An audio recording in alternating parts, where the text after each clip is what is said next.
भारत ने एक बार फिर साबित कर दिया है कि वो सिर्फ एक बड़ा लोकतंत्र नहीं बल्कि एक रिस्पॉन्सिबल ग्लोबल पावर भी है।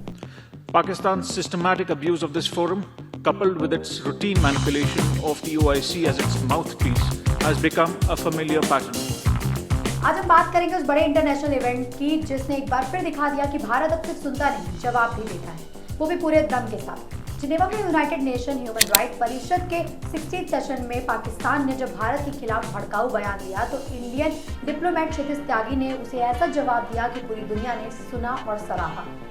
हाय everyone, this is Astha Pandey, welcome on आपकी खबर राजनीति। यूएनएचआरसी यानी United Nations Human Rights Council का 60th सेशन चल रहा था। दुनिया भर के रिप्रेजेंटेटिव जुटे हुए थे ताकि रिप्रेजेंटेटिव पर सीरियस कन्वर्सेशन हो सके, लेकिन हमेशा की तरह पाकिस्तान ने इस मंच का अब्यूज किया और भारत के खिलाफ झूठे और इंफ्लेमेटरी आरोप लगाए, specially regarding Jammu and Kashmir. Pakistani representative ने भारत पर मानवाधिकार हनन के आरोप लगाते हुए जम्मू कश्मीर का मुद्दा उठाया, लेकिन वो ये भूल गया कि भारत अब अपने खिलाफ किसी भी झूठ को चुपचाप सुनने वाला देश नहीं।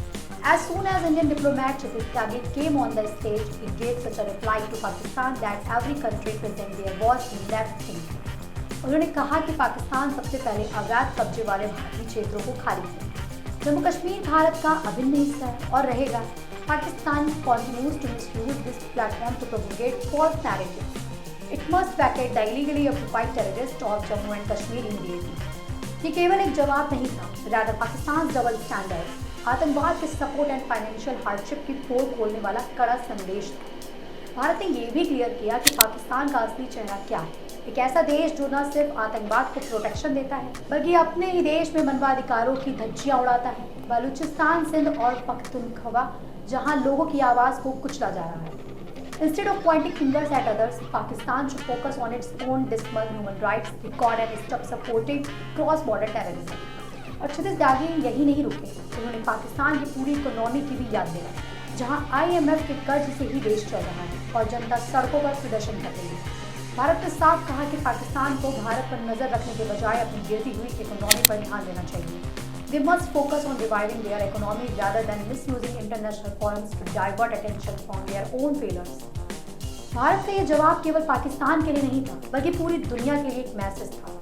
भारत अब वैश्विक मंचों पर मजबूती से खड़ा है, अपने राष्ट्रीय हितों की रक्षा करता है और किसी भी झूठे प्रचार को बर्दाश्त नहीं करता। पिछले कुछ वर्षों में भारत की वैश्विक छवि मजबूत हुई है और इसका सबसे बड़ा कारण है a clear and coherent foreign policy where facts and truth are presented without fear.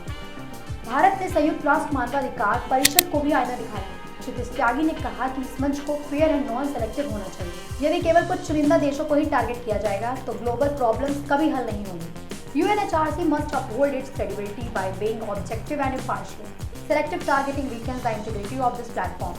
Bharat ने एक बार फिर साबित कर दिया है कि वो सिर्फ एक बड़ा लोकतंत्र नहीं बल्कि एक रिस्पॉन्सिबल ग्लोबल पावर भी है। पाकिस्तान के झूठ को उजागर करना अब सिर्फ डिप्लोमेटिक रिस्पॉन्सिबिलिटी नहीं बल्कि भारत की नीति बन गई। अगर आपको भी भारत का ये जवाब गर्व से भर देता है तो इस वीडियो को लाइक करें, शेयर करें और चैनल को सब्सक्राइब करना ना भूलें।